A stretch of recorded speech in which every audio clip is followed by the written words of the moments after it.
Hello दोस्तों, इस video को शुरू करने से पहले आपसे कहना चाहूँगी कि आप लोग मेरे वीडियो देखते हैं या पता नहीं कैसे देखते हैं, पूरा देखते हैं या स्किप करके देखते हैं या देखते भी नहीं हैं कि व्यू बस आ रहे हैं। ऐसा लग रहा है कि ठीक ठाक व्यू आ रहे हैं मेरे में, क्योंकि इसलिए मुझे ऐसा लग रहा है कि आप लोग देखते नहीं हैं, स्किप कर देते हैं या फिर बस ऐसे ही ऑन किया चैनल को और चले गए आप लोग। ऐसे तो व्यू तो बढ़ जा रहे हैं, लेकिन ना तो कोई लाइक आ रहा है ना कमेंट आ रहा है। तो मुझे समझ में नहीं आ रहा कि क्या ये वीडियो सही बन रहा है या नहीं बन रहा है। कृपया आप कमेंट करें। यदि लाइक कर रहे हैं, पसंद कर रहे हैं वीडियो को तो लाइक करें, यदि डिसलाइक कर रहे हैं तो कमेंट करके बताएं कि आप क्यों डिसलाइक कर रहे हैं मेरे वीडियो को। Discovery of homeopathy. अभी हमने देखो, जैसे कि पहले वीडियो में हमने पढ़ा कि हैनीमैन की बायोग्राफी के बारे में, तो बायोग्राफी के बारे में पढ़ा।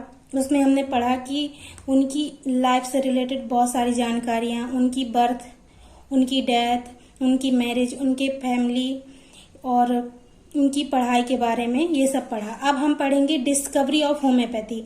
हैनीमैन जो थे उनने होम्योपैथी की डिस्कवरी क्यों की, किन किन परिस्थितियों से में की, क्यों और किस वजह से होम्योपैथी की खोज हुई। तो जो डॉक्टर हैनीमैन थे, जब वो ट्रांसलेशन कर रहे थे बुक्स का फ्रॉम अदर लैंग्वेज से, जैसे कि फ्रेंच लैंग्वेज, जर्मन लैंग्वेज, क्योंकि उन्हें 12 लैंग्वेज का नॉलेज था, तो वो 12 लैंग्वेज में से सभी लैंग्वेज की बुक्स को ट्रांसलेशन कर रहे थे, बुक्स का ट्रांसलेशन कर रहे थे। इस वजह से जब वो ट्रांसलेट कर रहे थे तो उनने देखा कि कूलेंस, जो डॉक्टर कूलेंस थे, तो उनकी मटेरिया मेडिका को ट्रांसलेट कर रहे थे वो, तो उन्होंने पाया कि जो उनने अपनी मटेरिया मेडिका में लिखा है वो सही नहीं है। इस वजह से उनने उसमें खोज करना शुरू की, एक्सपेरिमेंट करने शुरू किए। इसी प्रोसेस के थ्रू होम्योपैथी की खोज हुई। तो जो डॉक्टर कूलेंस थे वो कौन थे, उनके बारे में पहले जानेंगे। जो कूलेंस थे, Cullen's was a professor of medicine at London university. जो कूलेंस थे मेडिसिन के प्रोफेसर थे लंदन यूनिवर्सिटी में, ठीक है। He developed 20 pages of materia medica on therapeutics indication of the Peruvian bark.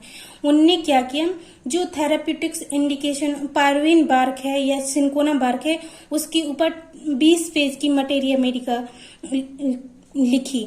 तो वो किस लैंग्वेज में थी, वो जो मटेरिया मेडिका थी वो किस लैंग्वेज में, इंग्लिश में थी। उसी को ट्रांसलेट कर रहे थे हैनीमैन।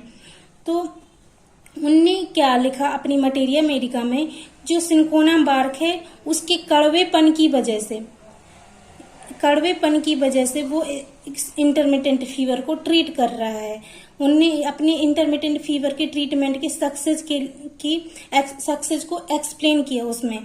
पर जो हैनीमैन थे उनको ये सही नहीं लगा। इस वजह से उनने जो पॉइंट था उनने जो लिखा था कूलेंस ने, उस पर और आगे काम करना शुरू किया। Doctor Hahnemann in 1790 translating Cullen's materia medica from English to German language. जब 1790 में जो हैनीमैन थे वो कूलेंस की मटेरिया मेडिका को इंग्लिश से जर्मन में ट्रांसलेट कर रहे थे, तब उनने देखा कि जो उनने लिखा है कि कड़वेपन की वजह से जो इंटरमिटेंट फीवर ट्रीट हो रहा है उससे वो सेटिस्फाइड नहीं थे। फिर उनने क्या किया, अपने ऊपर एक्सपेरिमेंट किया। डॉक्टर हैनीमैन से एक्सपेरिमेंट करने के बाद उनने लिखा, डॉक्टर हैनीमैन से I took 4 dram of China bark juice twice daily from few day. तो उनने रिपीटेड एक्सपेरिमेंट, हम बार बार ये वो करते रहे। 4 ड्रम ऑफ सिंकोना बार्क का जूस लिया उनने ट्वाइस ए डे, और अपने ऊपर लिया और दूसरों के ऊपर, दूसरे अदर जो उनके सहयोगी थे उनको भी दिया उनने। He came to conclusion that medicine cure disease because they can produce similar disease in healthy individual. तो उनको क्या देखने को मिला कि जो मेडिसिन है वो क्यों डिसीज को क्योर करती है, क्योंकि वो सिमिलर डिसीज को प्रोड्यूस करती है इन हेल्दी इंडिविजुअल में। जब वो किसी हेल्दी इंडिविजुअल को, किसी हेल्दी व्यक्ति को, हेल्दी इंडिविजुअल को हम सिंकोना बार्क देंगे तो वो कैसी डिसीज प्रोड्यूस करेगा, इंटरमिटेंट फीवर की तरह डिसीज प्रोड्यूस करेगा। इसी वजह से वो इंटरमिटेंट फीवर के ट्रीटमेंट में काम आती है, ना कि कड़वेपन की वजह से वो ट्रीटमेंट कर रही है। ठीक है, ये कंक्लूजन निकला उनका हैनीमैन का आफ्टर एक्सपेरिमेंट। तो इसी वजह से जो रिचर्ड हेल्थ है वो मानते हैं कि जो डिस्कवरी है होम्योपैथी की तो वो 1796 में हुई थी, in year birth of homoeopathy. तो रिचर्ड हेल्थ से 1796 is the year of birth of homoeopathy. आप पढ़ेंगे Hahnemann's main writings 75 on the wonderful construction of the human. In 1775 में उनने जो राइट किया, लिखा, जो जिस टॉपिक में लिखा on the wonderful construction of the human hand, on the 1775 में उनने जो लिखा, जिस टॉपिक पे लिखा हुआ था on the wonderful construction of human hand. And 1779 में एक consideration of the aetiology and therapeutics of spasmodic affection. In 70 consideration of the etiology and therapeutics of spasmodic affection. In 1782 में ऐसे इन क्रेब्स मेडिकल ऑब्जर्वेशन, ऐसे इन Krebs medical observation कब लिखा गया? 1782 में। 1784 में direction for curing old source and forensic detection. 1784 में direction for cure old source and forensic detection. 1789 में instruction for the surgeon on venereal disease. 1789 में instruction for the surgeon on venereal disease, इसमें लिखा इंस्ट्रक्शन थे कुछ जो surgeon के लिए थे उन वेनरल डिसीज के लिए। 1790 में translation of the Cullen's materia medica from English to German. जो 1790 में उनने जो एक्सपेरिमेंट किया था कूलेंस मटेरिया मेडिका को पढ़ने के बाद, उसके बारे में उनने लिखा 1790 में 79 translation for the Cullen's materia medica from English to German. 1796 description of Klockenbring during his insanity. Description of Klockenbring during insanity.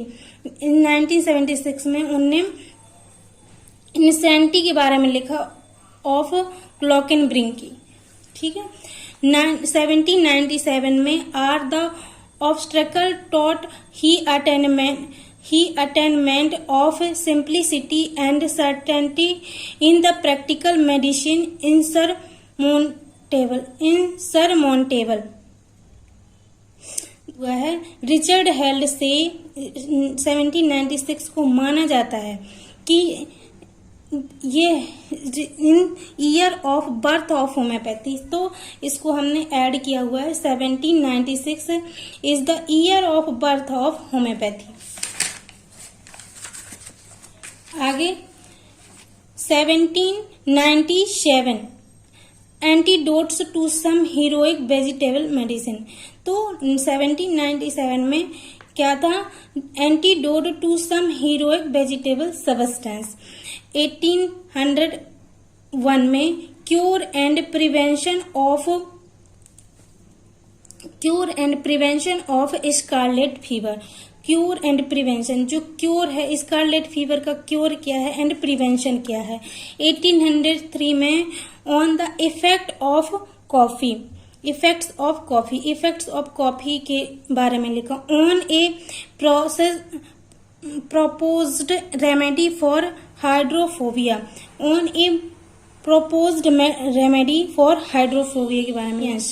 Esculapius in the balance and medicine of the experience।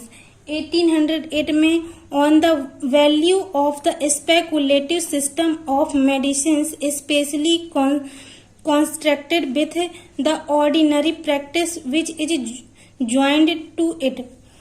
1808 में on the value of the speculative system of the medicine especially constructed with the ordinary practice which is joined to it. The 1811 and 1821 में materia Medica पुरा लिए। इसके कई part हैं। पहला part और उसके edition. First part 1 1811 and second edition 1822 and the third edition 1830 and the second part 2 1816 and the second edition 1824 and the third edition 1833. Part 3 1817 and second edition 1825. Part 4 1818 and second edition 1825. Part 5 1819 and second edition 1800. Part 3 1817 and second edition 1825. Part 4 1818 second edition 1825. Part 5 1819 and second edition 1826. Part 6 1821 and second edition 1827. 1813 Spirit of the New Medical Doctrine. 1813 में जो लिखी गई Spirit of the New Medical Doctrine. 1816 on venereal disease and its ordinary improper treatment. On venereal disease and its ordinary improper treatment के ऊपर। ठीक है। 1816 on the treatment of Burns. 1816 on treatments of burn. 1828 से 1838 तक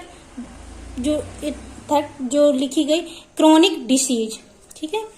1830 and 1831 4 articles on cholera. 1830 से 1831 में लिखी गई 4 आर्टिकल्स ऑन द कॉलेरा के ऊपर 4 आर्टिकल्स लिखे गए। 1819 Organon's second edition. 1824 Organon's third edition. 1829 Organon's fourth edition. 1833 Organon's fifth edition. 1821 Organon's sixth addition.